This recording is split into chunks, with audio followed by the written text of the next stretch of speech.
Doreen Valiente is a witch, and she believes that witchcraft should never be approached lightly. The amount of silly dabbling in the occult that goes on today scares me.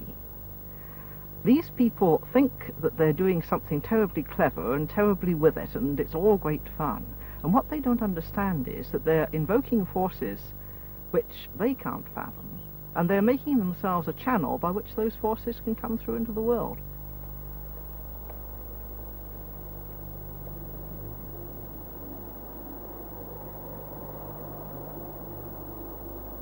The revival of public interest in witchcraft is one of those curious features of life today.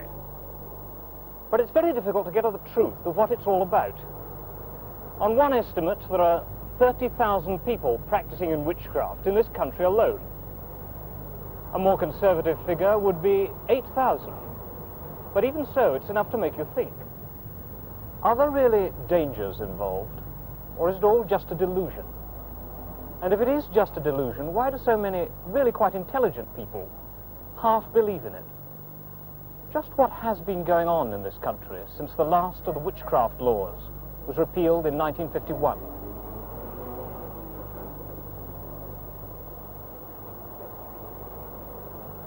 Witches certainly hit the headlines, often in conflict with the church.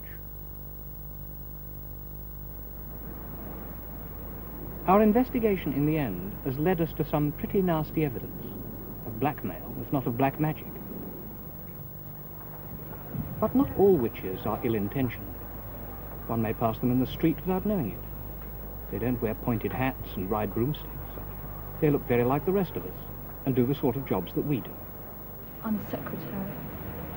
Well, I'm a restorer. I work in antiques in Portobello. Oh, I've just left school. I haven't started yet. Well, I do spray painting most of the time. Well, at the moment I work in a boutique, but I've been trained in the arts. I'm a tower crane driver. What first drew them to witchcraft? Well, I've been interested in witchcraft since I was 10. I got into it through fairy stories and things like that. Coming from Africa, I suppose I've always had a basic interest in magic and witchcraft, and that when I came to England, I just sort of made a purposeful search for it, you know. The word witch originally means wise one, and this is what people try to aspire to be. They try to learn the wisdom of nature. They try to learn the meaning behind things. Molly Moncrief, lecturer in occult subjects. I had to work and learn it the hard way by checking my findings with all the ancient writers on the occult from time immemorial. And I found that it tallies, it always does. I'd say to a person who really wanted to know what was the spirit of witchcraft, that they'll learn more by, say, going out on the downs at midnight and listening to the wind in the trees and looking at the full moon. They'll learn more of the spirit of witchcraft, the real spirit of witchcraft in that way, than they will by reading any amount of books. We believe in the horned god and in the goddess of the moon. Now, this doesn't mean that we're silly enough to think that the moon in the sky is a goddess. I don't think any educated pagan ever did think like that. But what this means to us is the masculine and feminine powers of nature. They're symbols, magical images. And by means of our imagination, we can make a real contact with these cosmic forces. The forces of nature, the forces of life. And in a wood at midnight, on the night of the full moon, Doreen Valiente carried out her ritual, hoping that in this experiment, never before tried in front of cameras, some psychic manifestations might appear on the film.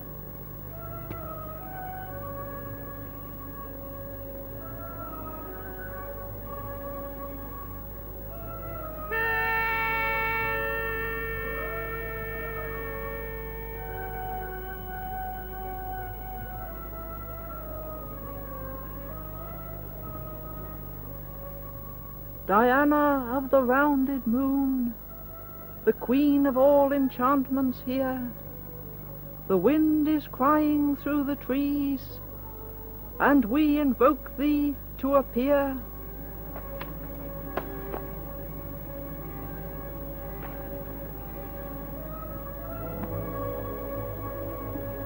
In fact, no such manifestations did appear. And this is Mrs. Valiente's final comment. Well, it was very difficult to get the spirit of the old ritual, knowing that you were surrounded by cameras and technicians and things like that. But when the ritual was almost at an end, I began to feel the atmosphere building up, and I think other people did too. This is what the ritual really means. It isn't conjuring up a sort of pantomime demon or anything like that. It is something which affects your inner mind and works itself out in your life and in your feeling and thought. To the old ones, merry meet, merry part. Witches often claim to put their powers to more specific use. Mrs. Eleanor Bone. And we believe if we set our minds on a thing, we're going to get it. You know, Paracelsus said that the beginning of all magical operations is determined imagination. And this is what we set out to do. Get a mental picture of the thing we wish to achieve, and in that way concentrate on getting it. And she and her coven concentrate mainly on the healing of the sick. She is herself a registered nurse. Now, the work we're going to do tonight is for a friend of mine, Helena. She's recently had a slipped disc, and she's still suffering with a lot of pain in her back. Now, when we concentrate at the end, I want you to picture her cycling around the country lanes on her bicycle, you know, full of energy and full of life and really fit and well again. When we dance round chanting, we start slowly and we get quicker and quicker. Now, doing this, we're releasing a great deal of energy. At the same time, the chanting is setting up vibrations. Eco, eco, arida. Eco, eco, azara. Eco, eco, samara. Eco, eco, galina. Without clothes, we're all equal. We came into the world with nothing, and so we're working that way. Of course, it's putting aside all worldly things in a purely spiritual act of worship. Alex Sanders is another witch, well known on television, who initiated his wife, Maxine. Blessed be thy womb, without which we would not be.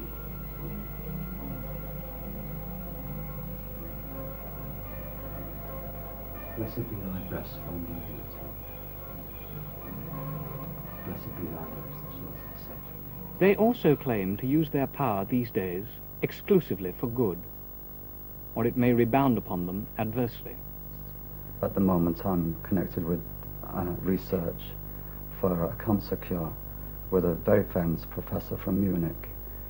My first experience was with my mother. She was suffering from cancer of the throat, and Alex was visiting us, and he said, all right, we'll see what we can do about it. And we switched the light off and sat there for about 10 minutes in silence. And what appeared to be a ball of fire went across the room towards my mother. And later she said she experienced a feeling of being tilted backwards. But she got frightened and stopped it. But that was the first experience of physical fire, of being able to see it. Various spirits who help me with the work. The particular spirit who is helping me with the professor and with the cancer work is Michael, who is, I suppose, my familiar spirit. He helps me, been helping me now for 5-6 years. Very reliable. The result of this cancer experiment is still to be published. But the view that today's suburban witches are the direct descendants of the witches who perished here and in Europe during the great witch persecutions is disputed by Keith Thomas, the historian and author of Religion and the Decline of Magic, who blames it all on a Scottish lady anthropologist, Miss Margaret Murray. I can say in all candor that there is no basis for that view, but her views have been very influential, and they can be found in debased form on every station bookstall in the land. And so these suburban ladies and gentlemen who are acting out these fantasies are no doubt getting a good deal of healthy exercise, but I don't think they've got anything at all to do with the witches of the 16th and 17th centuries. Yet, it was the claim of these earlier witches to contact the spirits and effect miraculous cures, which had brought them, like their modern counterparts, into collision with the Church. Though the Church in the Middle Ages was in the curious position of condemning witchcraft, when it was virtually in the business itself. The medieval Church had an elaborate repertoire of benedictions and consecrations designed to drive away evil spirits and give protection against fevers and floods and dangers of all kinds. And there were amulets, of course, for the individual Christian to wear. In addition, a great number of superstitions surrounded the sacraments of the Church, in particular the miracle of the Mass. It was thought that a communicant who didn't swallow the bread but took it away in his mouth was in possession of a really impressive source of magical power. The Church also proclaimed the existence of a devil and his attendant demons who were, so to speak, in rivalry to Christ and his saints. But the Church said that they had holy water and the sign of the cross and exorcism which would drive away demons and give protection against them. Any miraculous effect achieved without the Church's sanction was witchcraft, because it must somehow or other have involved the aid of the devil. The effect of the Reformation was to reaffirm the reality of the devil and evil spirits and witchcraft, but to say that the Church's repertoire of protection was useless, that the sign of the cross and exorcism were powerless and indeed superstitious. In other words, the Protestants disarmed themselves in face of the old enemy. They also forbade counter-magic, popular charms against witches, and so they left the imaginary victim of witchcraft with no alternative but to prosecute the witch in the law courts. As far as the white witches are concerned, persecution was continuous and pretty ineffective, because I suppose there were probably as many white witches in 16th century England as there were parochial clergymen. As far as the black maleficent witches are concerned, we don't quite know, because not all the records of the assizes survive. The usual estimate which is made is that perhaps 1,000 witches were executed. This is said to be the skeleton of one of the witches of St. Osyth, executed at Chelmsford on July the 5th, 1589. Her body was nailed down to prevent her rising from the dead. Historically, the distinction between different kinds of witches, white and black, good and bad, has always been important. First of all, there were the village wizards, the wise men, cunning women, healers, charmers, fortune tellers, who performed services for their clients, often for a fee, who helped them and were therefore, on the whole, rather popular in the villages and were regarded as white witches, and indeed often used some of the Church's prayers as part of their ritual. These survive in country districts to this day. Theo Brown, a research fellow in British folklore, prefers to call them charmers. From Minehead down to Bodmin Moor, I've known about 17 charmers. It may be purely coincidental. They're nearly all men. They don't like reporters or anything like that.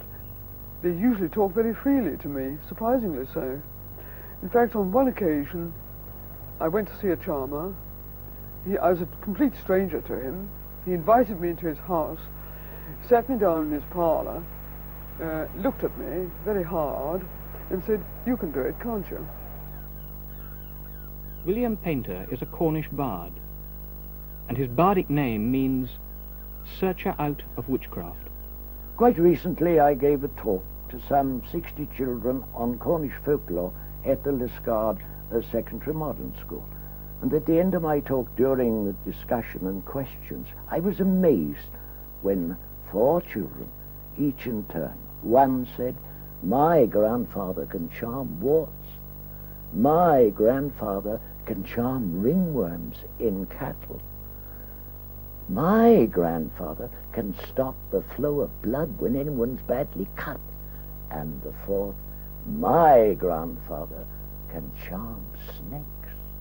I don't know exactly the procedure, except that they make a circle round the snake with an ash stick, and because of the formula of words they use, apparently, the snake cannot leave the circle.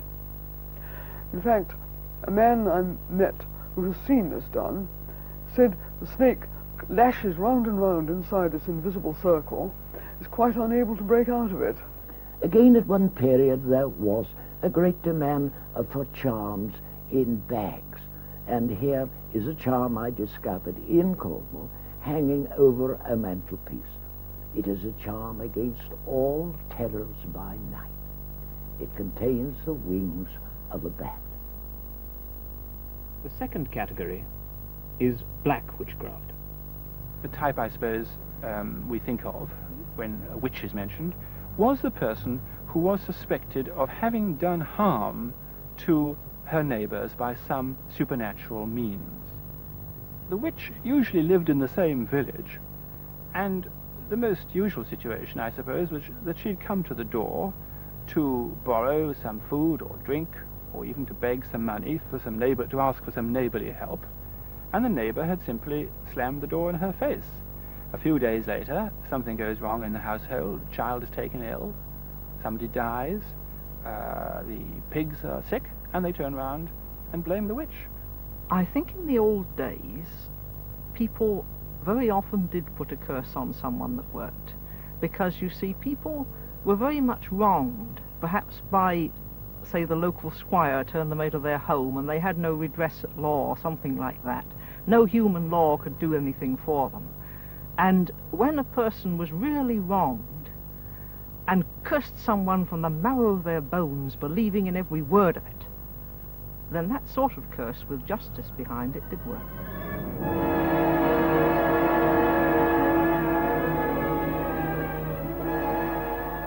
Nor are maleficent witches unknown today. I recently heard of a grey witch who blighted a neighbour's cattle over the hill, and a bishop went and remonstrated with her about this. He asked her, "Are you responsible for this?" And she said, "Oh yes," openly boasted about this. People often had their cattle ill-wished, bewitched, overlooked, and they were told to take the heart of the animal that had met with a mysterious end, pierce it with nails and pins and horseshoe nails, and put it in a chimney, and all would be well. But even in rural witchcraft, all wasn't always well.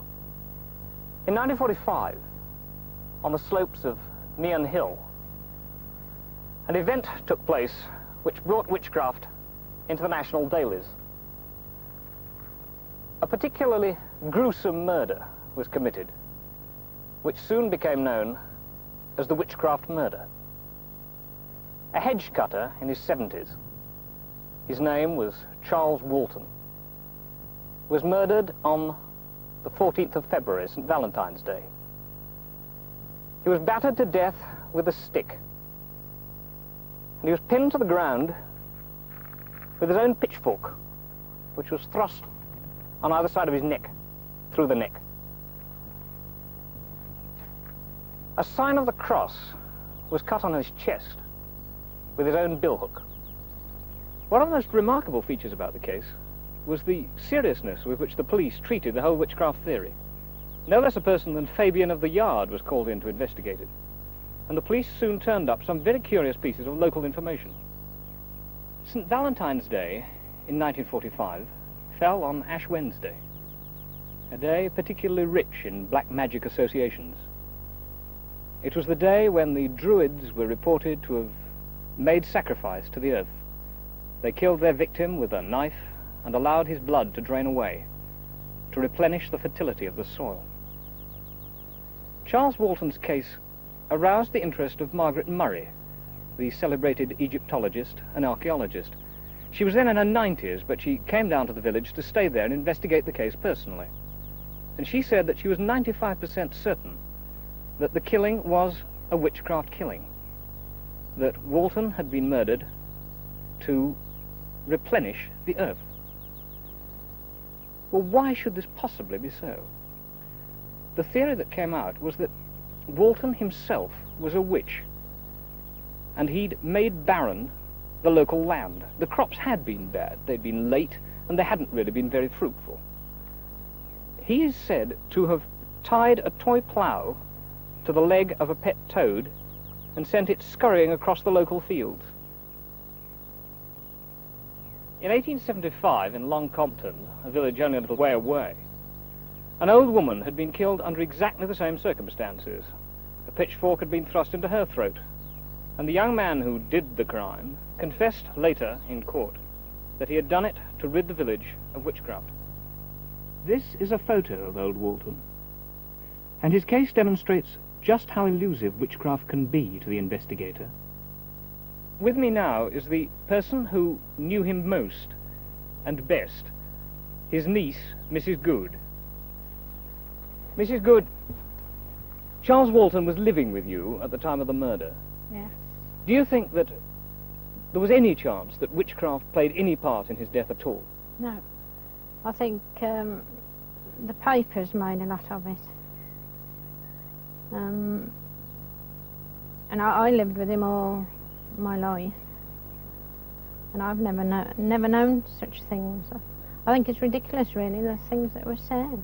What did you think about the theories in the newspapers? And, what the paper said was very disturbing, because none of it was true. Warwickshire is supposed to have been one of the great centres of witchcraft. Did you ever meet a witch or know anything about witchcraft? No, never. I've never heard of it. I never remember them talking about witchcraft till this came along. Coincidence can account for many things, and the easy explanation is often avoided. The vicar of Laniste in Cornwall, the Reverend R.F.G. Pierce, had this to say. One Sunday I noticed that the church candles seemed to be burning down rather quickly, so I made a mark on them. The following Sunday I noticed that they had burnt down even more, so I went along to the police and said that I thought perhaps somebody was using the church during the week. I said that we would arrange to have the church locked, and to my amazement I saw a report in the newspaper the next day, Vicar asks police to solve altar candles mystery. For myself, I don't think that there is anything to do with witchcraft in the matter, although that was suggested in the report, because I think that witchcraft is the manipulation of one person by another. More probably it was a vagrant who was seeking shelter in the church. But dating from ancient Babylon, there has been a third type of practitioner, considered to be even more sinister.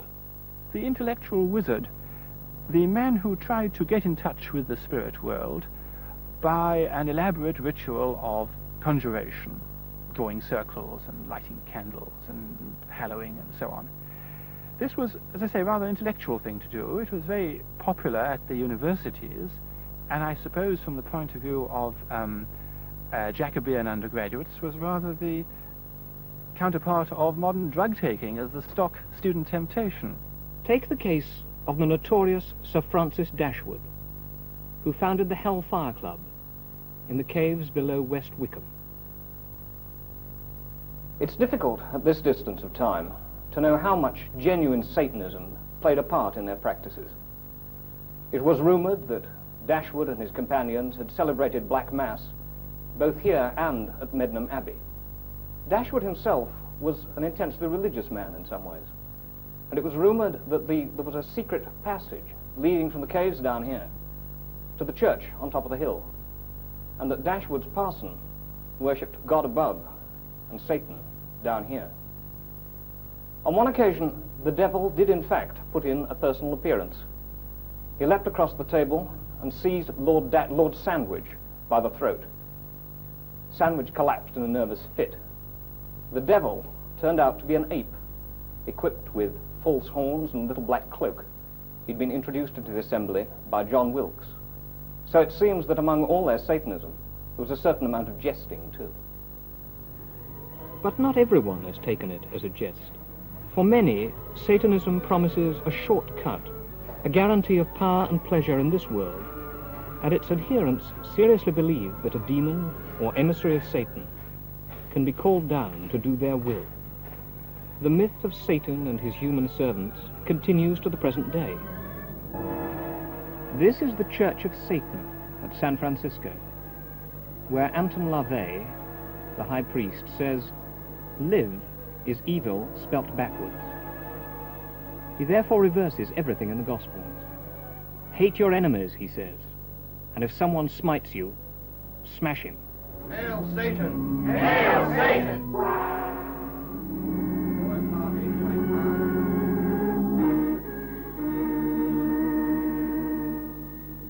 Behold, saith Satan, I am a circle on whose hands stand the 12 kingdoms.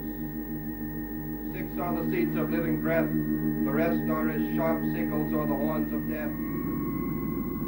The actress, Jane Mansfield, was a participant in the rituals of his church. When she tried to break away, she met a violent death in a car crash soon afterwards. Many believed that the accident was controlled by LaVey's psychic power.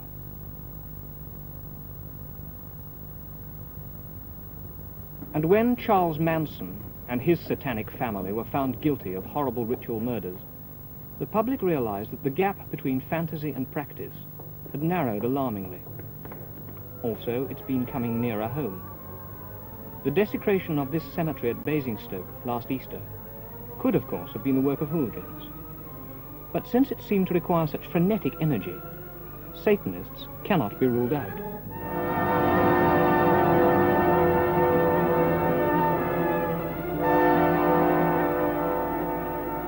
Captain Barry Irons, Church Army Youth Counsellor in Birmingham, could scarcely believe in this day and age what he found to be happening.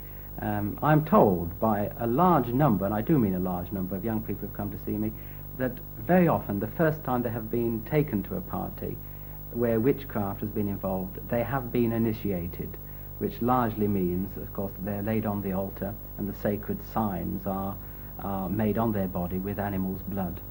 They do, of course, drink animals' blood too as part of the ceremony. Daphne Reeves, a nurse, was once a member of a black magic group.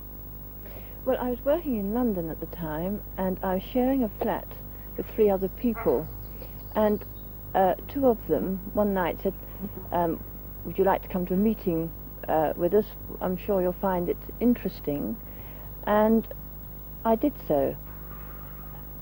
And it turned out to be a meeting of people who were practicing black magic.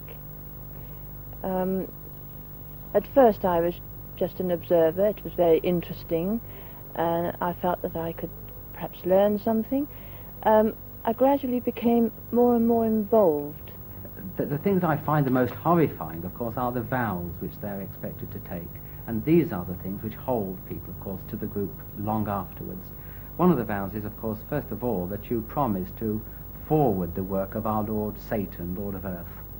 The second thing is, of course, you vow to be loyal to the Abuddon, who is the leader of the coven. Another thing is that you must break the faith of a Christian. And this is interesting because a large number of the young people have been once members of the Christian church. And you do take a vow, which is a trophy, in fact, to break the faith of a Christian. And the last one, which is even more frightening and horrifying, that you will get a man of influence or responsibility into a compromising situation. And this largely means sexual activity, where through the photography and the taping of what goes on in a prearranged room, there is a hold on that person for blackmail, and in some sinister way, it is possible for certain people to have a hold on some of the decision-making of this country through such things as blackmail and witchcraft. There are many other practices, but I think these are the most horrifying. Now, this sounds a little bit unusual. It could be taken by many people as just not being on, but I'm afraid it is on. And once you start taking part in this as a young person, all this can be very mentally upsetting. I became aware of the intensity of my thought, which could be very evil and very effective.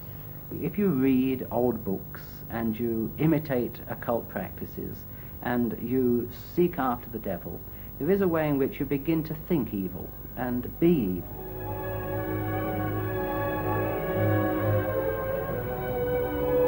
At Boscastle in Cornwall, on the quay where the witches used to whistle up the wind, there is a witch house, full of curious objects, including a tableau depicting the Black Mass.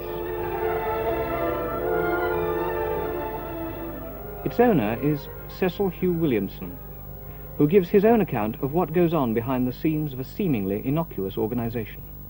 Today, we have got this very sound and practical system, which after all is the basis of all spy systems, and any Russian person running an intelligence service, or German or French, would recognize it at once. You've got the cell system, where the cell works, but it has its link man. So, you can imagine this scene.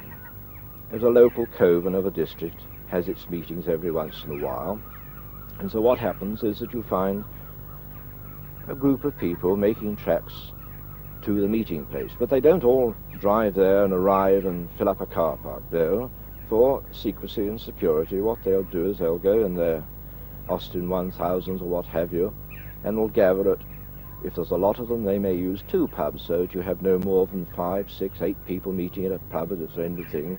They'll leave some of the cars there and go off in 1 or 2 cars, and they will then drive off to this country house or maybe a farmhouse. And in appearances, it's exactly what it is, a pleasant house, living in the country, possibly retired people, nicely kept gardens, cars will drive up. Any locals will say, oh, well, Mr. and Mrs. So-and-so are having a little cocktail party and get together. Eventually one of the people will come and say, well, quieten down everybody, he's arrived. By the word he, they refer, of course, to the man in black, the coven leader. Now, the coven leaders sometimes is seen, but very rarely these days. The system is practically the same everywhere, is that there's a door which is left open and leading into the room where the guests are assembled. People quieten down, shade the lights down a little bit to a quiet light, and a runner, which is the man in black's secretary or scribe, will make all the arrangements. He's like a major domo. And the major thing which they do is that when the preliminaries are done, they start about the business in hand today. Ever since the dawn of time, there have always been people that want things. They want somebody else's wife, they want health, they want youth, they want this, that, and the other. And the witch, as the word witchcraft says, they are in trade. It's a business. You pay your money and you get a result for it. And so with the witchcraft business and all the witches, they've always referred to their customers as wanters, because that is exactly what it is. If you can't get it in the shop down the street, if the law doesn't provide it for you, well, then you go to the witch. I did a magic ritual in reverse, and within a year I owned a 26-roomed house. Within 2 years I was worth £250,000. Within 5 years I'd gone through nearly £750,000 by the use of black magic. How do you join? Oh, that's probably the most common question that I'm asked. All sorts of people are dead keen to become witches and join witchcraft covens. Well, the short answer to that is you don't join. The witches select their replacements very, very carefully, and anybody with a little bit of common sense who sits down and gives it a little bit of thought will see why. After all, you're going into a most exclusive organization whose work, mostly for their wanters, is beyond the law. In fact, let's be blunt about it. You join a witchcraft coven and you are almost certain to at some time be a murderer or a murderess. The reason that I drew away from it was because the first person to help me with the ritual was my sister. She was involved with me in a shooting incident. There are times in this world when people have said it, often in best of families, be better off if he was dead. That little sentence, if you think about it, is not an isolated or a rare thing. It's all too common. There are many, many women and men up and down the countryside who loathe and detest people. And they are the people who will go to the witches and ask for that very useful, expensive, and practical service, elimination. I think a black magician like I was, if I'd gone on much further, I probably would have started to use human sacrifice, animal sacrifice, then human sacrifice, and probably degenerated and maybe committed suicide or been executed for murder, or whatever the penalty is for taking human life. Nowadays I try not so much to have a guilt complex about it, but try to make amends. Once they try to come out of the group, tremendous pressures are put upon them. They don't let them go very easily. They know where they're working, for instance, they know where they're living, they even know who their boyfriend or girlfriend is. I had been a member for 5 years, and the road back, I don't think anybody should underestimate how very difficult it is, you know, to do this. Nasty notes pinned to a jacket, a note put on your typewriter, a cat's heart or testicles found in your jacket pocket, all these things which break down your moral resistance. A person standing outside the gates of your factory asking you to come to another party or telling you when the next large meeting of the witches is. The offering you of drugs, because largely you will have an appetite for certain soft drugs. The other thing is that it seems, and I cannot understand how it works, that they do seem to be able to know what each other are thinking. There is a kind of a telepathy, a thought wave from the abundant to the person. I can't understand this. I still find it hard to believe. Their power is great, and they have a very long arm, and I think that I don't think one can experience this and come away unscathed. I think something is bound to be left. You're bound to have scars. How do they eliminate a person? Well, broadly speaking, there are two methods. One is that you use the practical things which are already on this earth. By that I mean you can poison a person or such like things. On the other, which is more interesting and actually the one they prefer to use, you make use of the spirit forces. Now that may sound a very tall order to you, but it comes in the category of mesmerizing a person, influencing their mind and controlling them. I'll give you an example. Shall we say there's a wife wants to get rid of a awkward, we use the word caddish husband, a blackguard. Well, he works in some place like most people. He has a car, probably on the way home he has a drink with the boys, and so the witch, having once received her commission, will get one of her runners to watch all his movements, and she finds that he goes into the Black Dog at such and such a time, and he has a drink there, and then he drives home, or he goes off to the house of his mistress or what have you. So the procedure is quite simple, is that arrangements are made for the witch to go to the pub, and she will be in the bar there, be quite close to the target, as you might say, and she can either speak to him direct, get to know him, or she can actually do it with her back turned to him, and what she does is she gives her particular spirit, and I ask you to believe this because when you're talking about witchcraft you do step into the world beyond, which the average person knows very little about, but it's so real. And she will instruct this spirit force to latch onto this fellow, and the instructions to it are very simple. She just says, make this man go to sleep in 15 minutes, or half an hour, whatever it may be, knowing full well that he'll finish his drink up, and he'll go out to the car park and get in his car and start to drive home, and he will black out.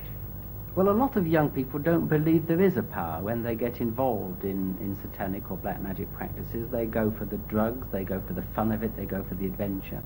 But many young people, although they don't believe it at first, by involving themselves in occult practices and satanic worship, they open themselves to spirit possession. Well, really, it's the power of the church in reverse. Very powerful, very frightening. And since the Reformation, the Church's use of exorcism has been creeping back. The Bishop of Exeter set up a study group to look into it. John Richards was the secretary. Our study group and its findings made quite clear that there is a great difference between the mentally sick and those whose illness is primarily spiritual. We have on our study group doctors and psychiatrists. The New Testament view of demonic possession, in my experience in recent years, I've had to now come to accept this. The manner of Christian exorcism is very varied. It could be done quite informally and extemporally. The first one took place on a Sunday afternoon at 3 o'clock after I'd invited a young girl who had been a witch for about 4 years to come and see me. The day before I had found out a lot about her. I found that she had rejected the Christian faith. She had now a satanic name. She was an Ephonite, which is a kind of a second-order witch, and she had taken the vows and was very guilt-ridden about all that she had done, and she wanted help. I found also she had taken drugs. I found a lot about her family, and I was pretty convinced that she was possessed of something which was evil, and I felt compelled to do something for the girl. And what I did for her, I've done for many others since, in fact over 142. And she begins to say, "What are you doing to me?" And I say, "I don't know what I'm doing to you, but I think I'm blocking the Abaddon insofar as I'm picking up something of what he's trying to say to you." And while the girl is in this almost state of transit, it is very important then to make contact with her. And I always kneel down by the person and put my hands on her hands, which of course she pulls away, but I hold them. I think the best and the only real antidote is prayer. It is a very powerful weapon, as these people themselves realize, of course, and are frightened of. And as I say the Lord's Prayer, nothing seems to happen until I come to and lead us not into temptation, but deliver us from evil. And when that happens, I'm frightened to death in many cases, because by this time the girl is pulling away and saying, "No, no, no." And at the same time, I'm very, very hot or cold, and my heart is really bumping very fast, and the whole room seems to be alive. And as soon as I said the Lord's Prayer, I then say, by the authority given to me in the Lord Jesus Christ, I command the powers of evil within you to cease, and I give you back your Christian name. And then I give the girl her Christian names as they used to be, and I sign you with the sign of the cross in the name of the Father and of the Son and of the Holy Spirit. And it's a great act of triumph, you know. But the other thing is, it's never over there, because the person always leaps up into the air and has a kind of an epileptic fit, or runs down the stairs and collapses. And the horrifying thing is that they're very often unconscious for nearly half an hour. But the beautiful thing is, when they awake, it's over. It is really over. I bind all evil forces and all evil influences, so that they never more disturb, distort the soul of thy servant Frank. But that he may Here is another exorcist, the Reverend Christopher Neil Smith, at work on the case of an American who felt that he had been bewitched. And of the Son and of the Holy Ghost.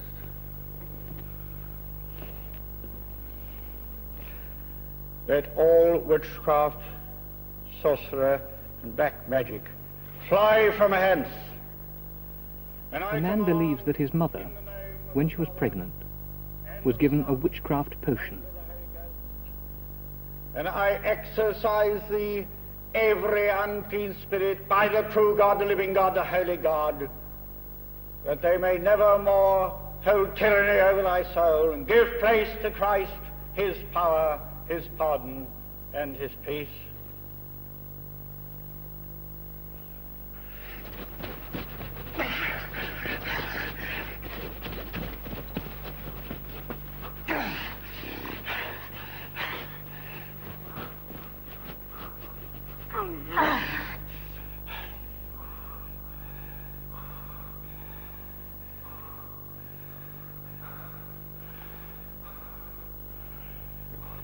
The blessing of God Almighty, the Father, the Son, and the Holy Ghost be upon you and remain with you this day and always. The man said afterwards, it was as if 1,000-pound weight had been lifted from his shoulders.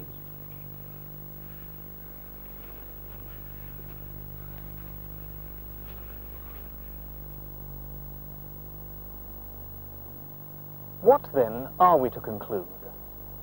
Are witchcraft beliefs basically of the same order as Christian beliefs? Or are the witches practicing the oldest religion in the world, inheritors of a fertility cult dating back to man's first days on earth? Is there really a supernatural witchcraft power, something basic to the human race, which the modern world has lost?